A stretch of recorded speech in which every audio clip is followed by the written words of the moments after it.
Started.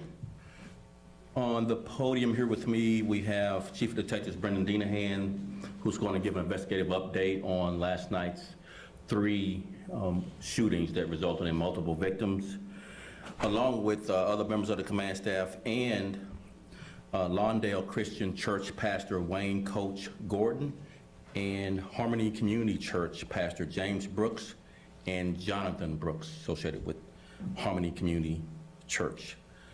So I'm going to start off with just opening up.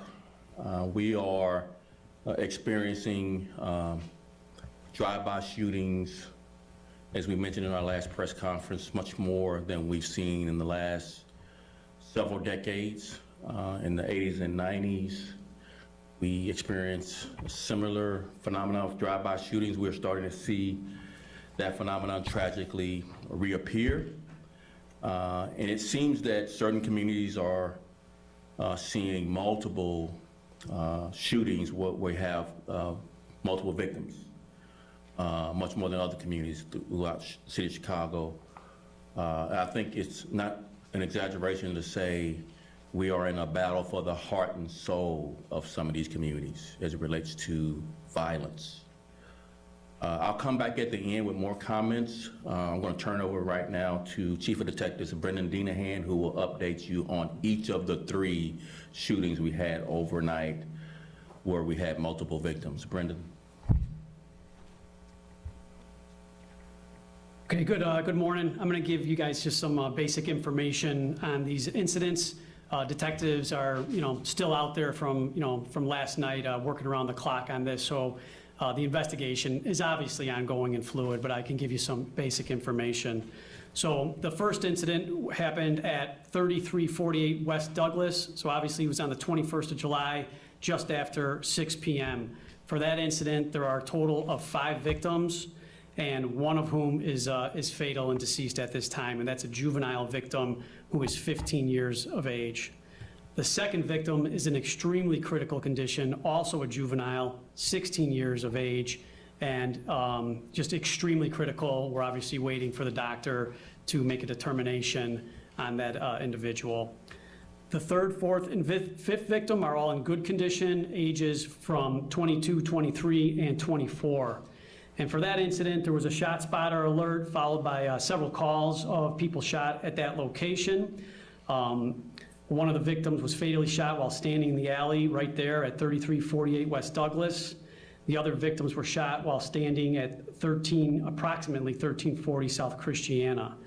The offenders were all male black offenders. They were all armed. They emerged from an empty lot at approximately 1327 Christiana, and they all began to shoot in the direction of the victims. The offenders all entered a waiting vehicle and fled the scene. I don't want to give much information on the vehicle. That's part of our investigation, and obviously detectives are doing everything they can using video and all the other sources that we have to start this investigation at this time. The second incident also involved 5 victims at 1506 South Ridgeway, and it happened, as you guys know, just several minutes after this first incident. As mentioned, also 5 victims in this incident: a 15-year-old with a gunshot wound to the leg in good condition, a 22-year-old with a gunshot wound to the thigh in good condition, and there is a third victim who's 19 years of age with a gunshot wound to the chest, and that victim is still in critical condition. The fourth victim was 17 years of age with a gunshot wound to the back in serious condition, and the fifth victim was 14 years of age with a gunshot wound to the right arm in good condition. That fifth victim, 14 years of age, was an unintended target, not part of this incident, struck by a stray bullet while, I believe, entering a vehicle with his father. So for this incident, it was extremely chaotic. I know people saw the scene. There was a car that was flipped over. There were two victims sitting on a rear porch on Ridgeway when 2 dark cars pull up into a vacant lot. Occupants begin actually shooting through a fence at these individuals, first 2 victims, and that's when these first 2 victims were shot. These offending vehicles then flee the scene. The third and fourth victims were actually driving towards the area when they saw what was occurring, and they attempted to either drive past or kind of flee the area. A separate group of males on that scene began to shoot at that vehicle. That's what caused the vehicle to lose control and flip over. And when those two males exited the vehicle and began running, the group on the street continued to shoot at them. As I mentioned, this unintended target, the fifth victim, was in his father's car, stopped at a nearby stop sign when he was shot. It has nothing to do with the incident. So for this incident, there were multiple shooters in these two dark vehicles that initiated the original shooting in the alley, and then the second group of shooters on Ridgeway that shot at at victims 3 and 4 when they were driving past and trying to flee the area. The last incident that took place last night was on the 22nd of July, just before midnight at 1647 North LaSalle in the 18th District at a gas station. And for this incident, we have a victim that's 27 years of age with a gunshot wound to the chest in critical condition. We have a victim, a female victim who's 26 years of age with a gunshot wound to the ankle. We have a male white Hispanic victim who has 2 gunshot wounds to the left thigh in stable condition. This victim was actually an employee of the bus. And then we have another employee of the bus who was the bus security, who is a male Hispanic, who also has a gunshot wound to the foot in good condition. And we have a 5th victim who's 24 years of age, gunshot wound to the right forearm in good condition. 6th victim, 29 years of age, gunshot wound to the left arm in good condition. And then we also have an unintended target here who was in the gas station who suffered a graze wound to the groin area in good condition. That person was in a vehicle while the gas was being pumped. There was an 8th victim who showed up at the hospital with some sort of graze wound, and detectives are working now to see if that victim suffered a graze wound or possibly suffered injury from glass. They left the hospital before we were able to talk to them. So for this incident, it was a party bus who pulls up into this area to use the restroom. And while this party bus is in the area, there's 3 vehicles that pull up and obviously are targeting victims of this party bus because they all shoot in the direction of these victims. And as I mentioned, the 2 employees of the bus suffer gunshots as well. All 3 of these vehicles then flee the scene. And once again, we are working with all the cameras, and we're back at the gas station today to get more video and to try to track some of these vehicles down. There was information that was put out that one of the vehicles had a stolen license plate on it, which was verified, which obviously makes it a little more difficult and complicated for the investigation for the detectives. But regardless, the detectives are actively investigating all these incidents, but right now, these are open and ongoing investigations at this time. So, Before I come back for my comments, I want to ask Pastor James Brooks from Harmony Community Church to come up with a few words.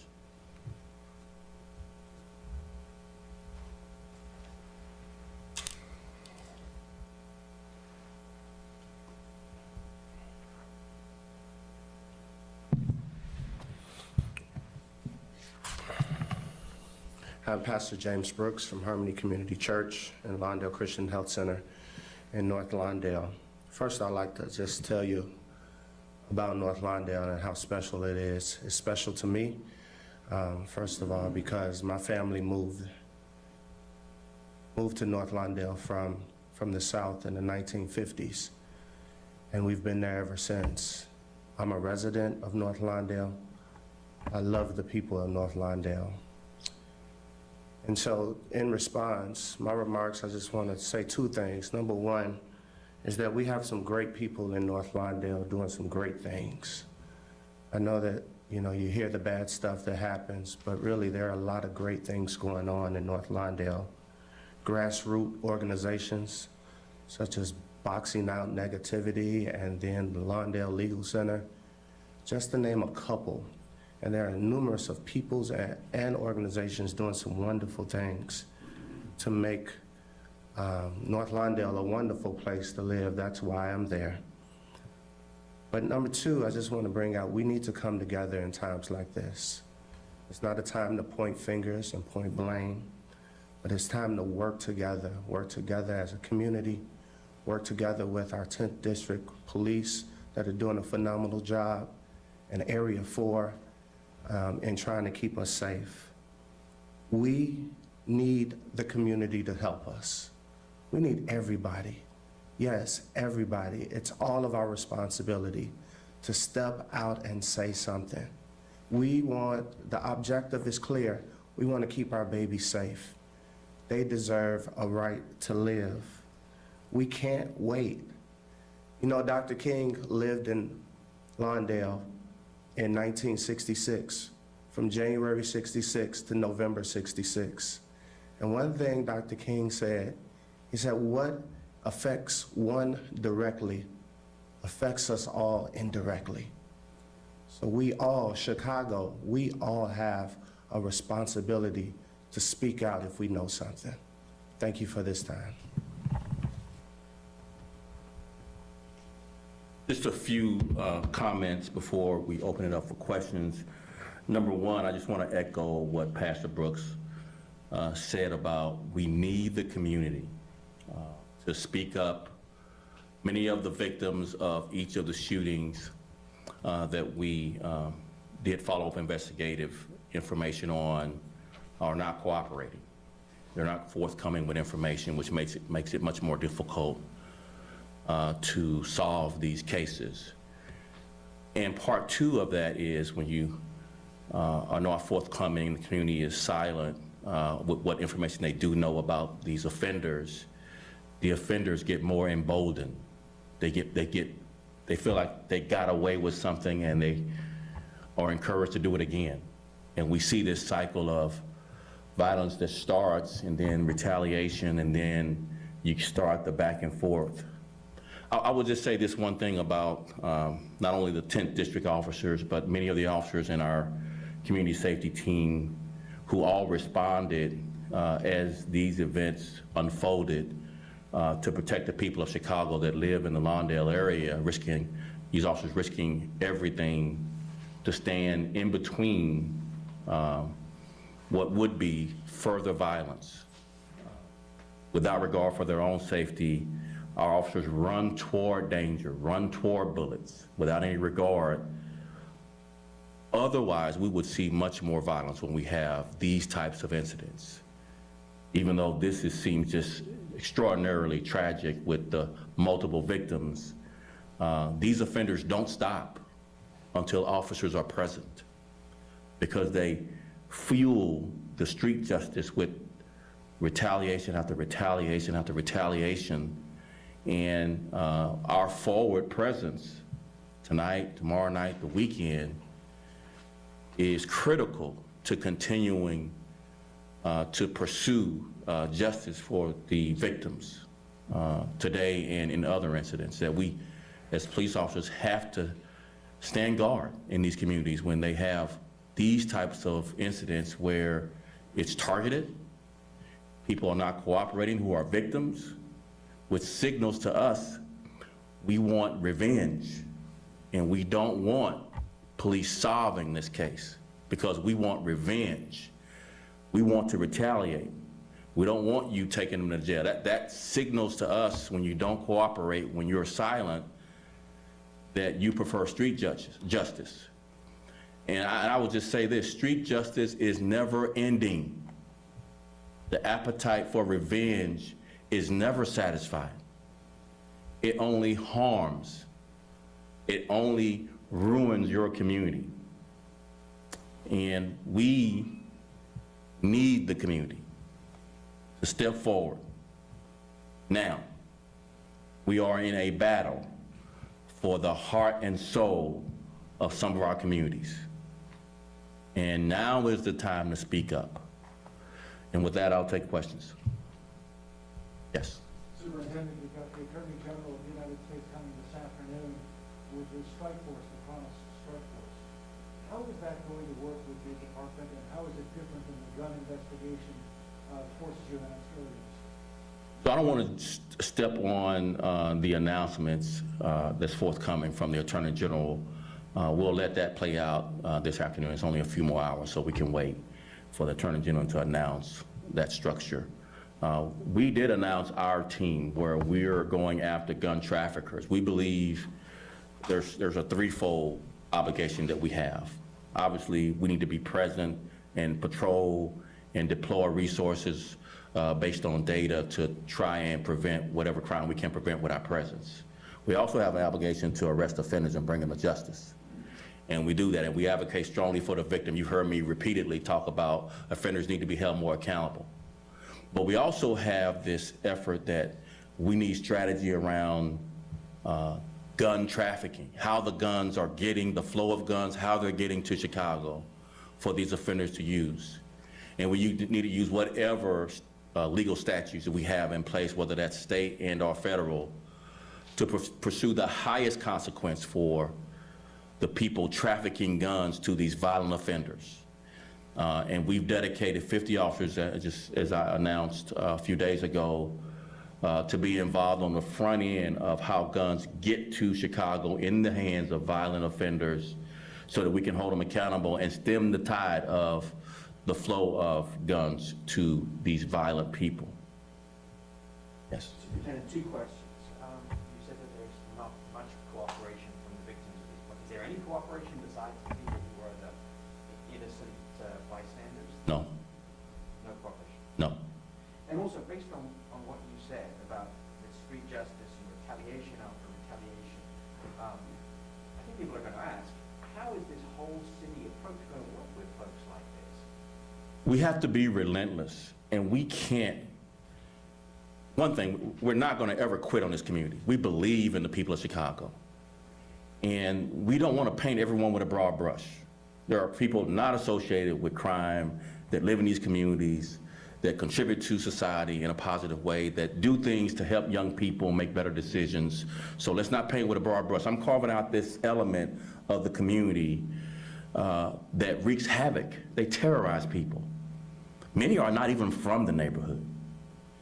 They come to mete out their violence, their revenge, their retaliation, their street justice, and then they leave for community members like Pastor Brooks to pick up the pieces.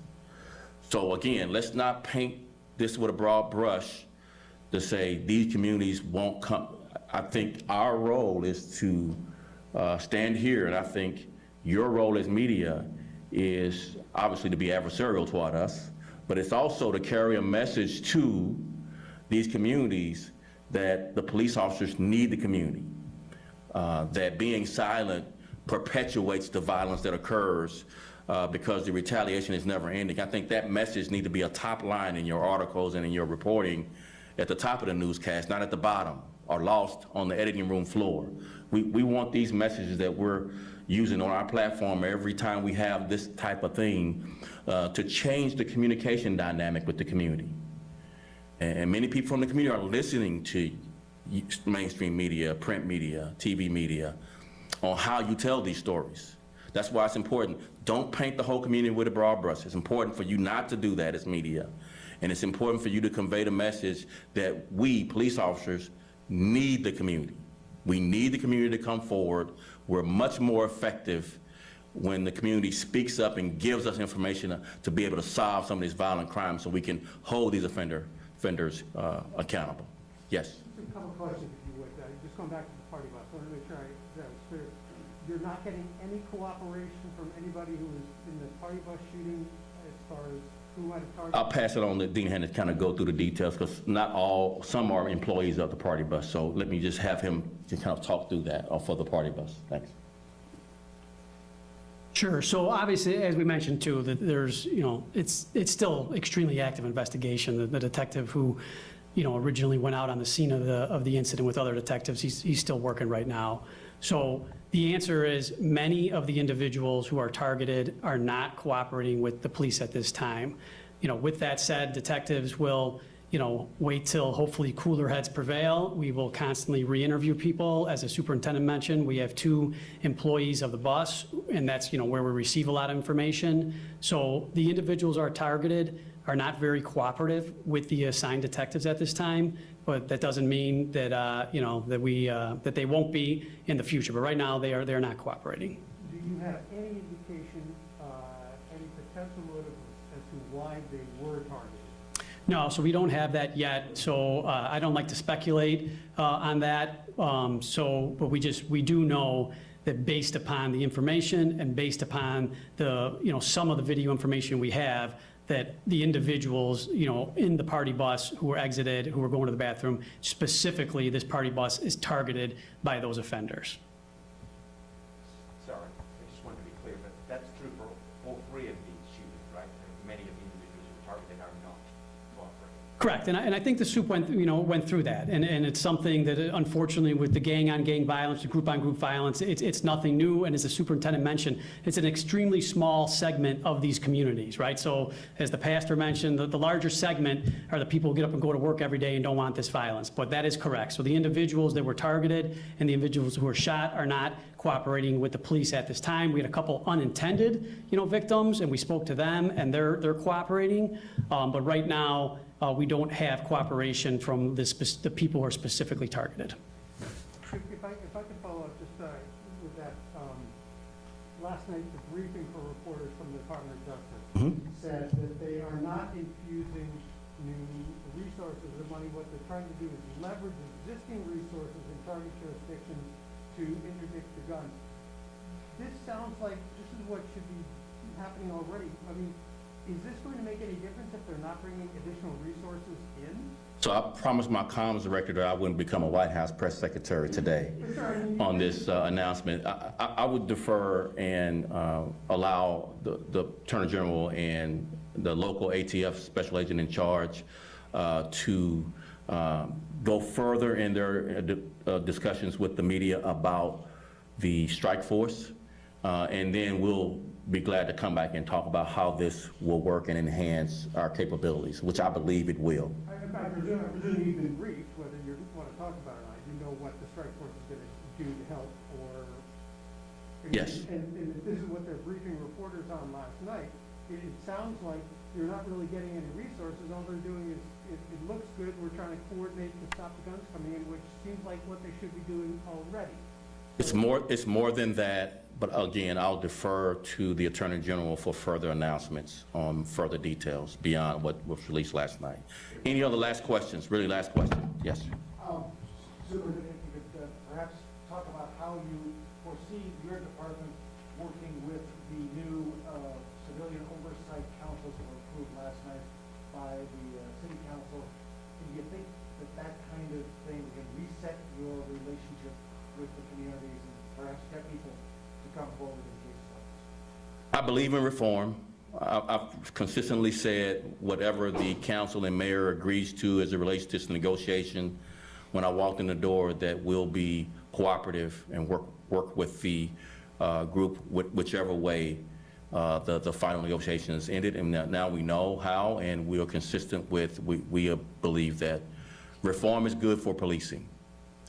It has the potential to build trust with the communities. Some of this not cooperating that we've been talking about is about not trusting us.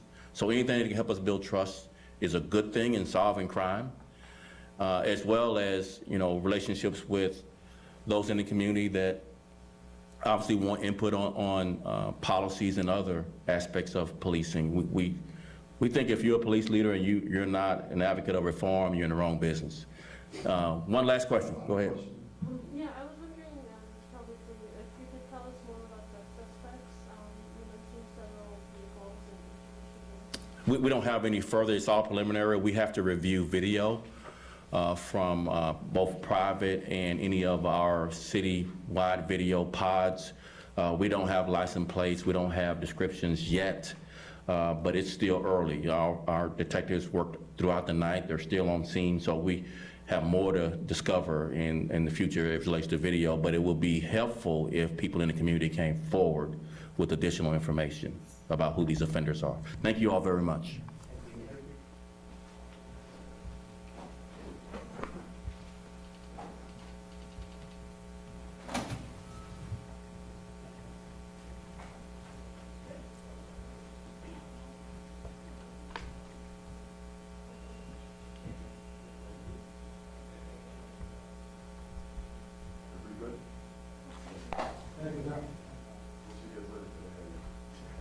No, probably not.